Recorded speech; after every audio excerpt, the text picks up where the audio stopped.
வணக்கம். இது 4.5 கதையலைகள்.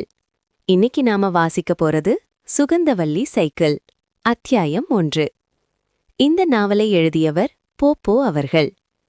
கதைக்குள்ள போறதுக்கு முன்னால சேனலுக்கு வந்திருக்கிற அனைவருக்கும் என்னோட அன்பான வணக்கங்கள். இப்போ நாம கதைய வாசிக்கலாம். சுகந்தவல்லி சைக்கிள் என்று சொன்னால் ஊரிலுள்ள அனைவருக்கும் தெரியும். இப்படிப்பட்ட சைக்கிளை உலகில் யாருமே வைத்திருந்ததில்லை என்று சோமசுந்தரம் மணிமேகலையிடம் அன்றும் பீற்றிக் கொண்டிருந்தான். மணிமேகலை ஊர் பள்ளிக்கூடத்தில் 4வது படிக்கும் சுட்டி. கதை என்றால் அவளுக்கு உயிர். யார் என்ன கதை கூறுகிறார்கள் என்பது அவளுக்கு முக்கியமில்லை. கதை முடிந்தளவுக்கு நீளமாக இருக்க வேண்டும். சுகந்தவல்லி கதையும் அதுபோல்தான். 2 வருடமாக ஓடிக்கொண்டிருக்கிறது. ஊரில் ஒருவர் கூட அந்த சுகந்தவல்லி சைக்கிளை பார்த்ததில்லை.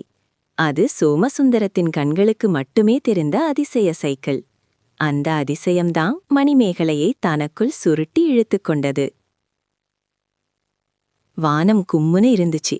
நான் அப்பத்தே நம்ம ஊரு ஒத்திக்கல்லுகிட்ட நடந்து வந்துகிட்டு இருந்தேன்.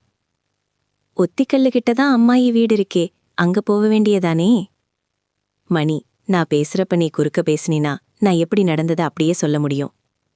ஓ சரி சரி, நான் கப்பு சுப்பாயிடுறேன். அது நல்ல புள்ள. இப்ப மீதிய கேளு. வானம் கருக்கு முறுக்குன்னு நல்லா இருட்டுருச்சு. நான் வீர நட போட்டு பஸ் ஸ்டாண்ட்ல இருந்து நம்ம குளத்துக்கரை வரைக்கும் வந்துட்டேன். அது வரைக்கும் சும்மா கிடந்த வானம் தபக்குன்னு கொட்டுன்னு கொட்ட ஆரம்பிச்சிருச்சு. திரும்பி பார்த்தா ஒரு பயல காணோம். நம்ம ரெங்கசாமி மவன் மதிவான பின்னாடிதே வந்துகிட்டு இருந்தேன். ஆனா பார்த்தா ஆள காங்கல. நான் ஒரு நிமிஷம் பயந்தே போயிட்டேன். மதி என்ன அம்மாயி வீட்டு பக்கம் ஒதுங்கி இருக்கும். மணி, சரி சரி, மேல எங்க விட்டேன்? தனிக்காட்டு ராசாவா நான் மட்டும் அங்க நிக்க வானம் என்ன பார்த்து உரும ஆரம்பிச்சிருச்சு. நான் விடுவேனா? நான் யாரு? எவ்ளோ பெரிய ஆளு! எங்கிட்டயே உட்டேன். திரும்பி ஒரு கத்து நம்ம தர்ம கோயில் வரைக்கும் கேட்டிருக்கோம். சொன்னா நம்ப மாட்டேன். அப்படியே வந்த கையோட இடி உள்ள போயிருச்சு. என்ன மொழிக்கிற? உங்க ஆத்தா உன்னைய தேடுவா. மாவின் நேரம் அரைச்சு முடிஞ்சிருக்கும். எடுத்துட்டு வீட்டு பக்கமா ஓடு. அம்புட்டு தானா? அடுத்து சொல்லுனே. ஏய், எம்புட்டு தடவை சொல்லிருக்கேன் என்னை அண்ணேன்னு கூப்பிடாதன்னு. இப்ப அது ரொம்ப முக்கியம். மீதி கதைய சொல்லு. சுந்தரம், அடி பேர் சொல்லி கூப்பிட்ற என்று அவளை வழி தெரியாமல் அடிக்க முற்பட்டான். மணிமேகலை காற்று போல். அவள் வேகத்துக்கு ஈடு கொடுக்க அமெரிக்க வீரர்களே அல்லாடுவார்கள். அப்படி ஒரு வேகம் அந்த பிஞ்சு கால்களுக்கு. மாட்டனே என்று அவள் மாவு மில்லுக்குள் தூக்குச்சட்டியுடன் குதித்து குதித்து ஓடினாள். பின்னாலேயே சோமனும் அவனால் முடிந்த அளவுக்கு மெதுவாக ஓடி மணிமேகலையை பிடிக்க முற்பட்டு அழகாக தோற்றுப்போனான். மாவு மில்லுக்குள் சென்ற மணிமேகலை சில நிமிடங்கள் கழித்து கனமாய் மாறிப்போன அதே தூக்குச்சட்டியுடன் புன்முறுவலோடு தோற்று நிற்கும் சோமனை நோக்கி வந்தாள். பக்கத்தில் வந்தவுடன் சோமன் தூக்கினை வாங்கிக் கொண்டு மணிமேகலை வீடு நோக்கி தன் காலடியை நகர்த்தினான். சோமு, அந்த மீதி கதைய சொல்லேன். அப்படி வா வழிக்கு. இனிமே நான் எதை சொல்லும்போது முழிச்சு முழிச்சு பாப்பியா? பார்க்க மாட்டேன் சத்தியமா. இப்பவாச்சு சொல்லேன். சொல்றேன் கேளு. ஐ, வந்த இடி உள்ள போக மழை நிக்குமான்னு பார்த்தா நிக்கவே இல்ல. நானும் கத்தி பார்த்தேன், ஆனா நிக்கல. சரி நடக்கலாம்னு முடிவு பண்ணி நடக்க ஆரம்பிச்சா கொஞ்ச நேரத்துல சலுப்புன்னு செருப்பு பின்னாடி சேரவாரி இறக்க ஆரம்பிச்சிருச்சு. சரி, இனி இது சரியா வராதுன்னு சுகந்தவல்லி சைக்கிளை கூப்பிட்டு விட்டேன்.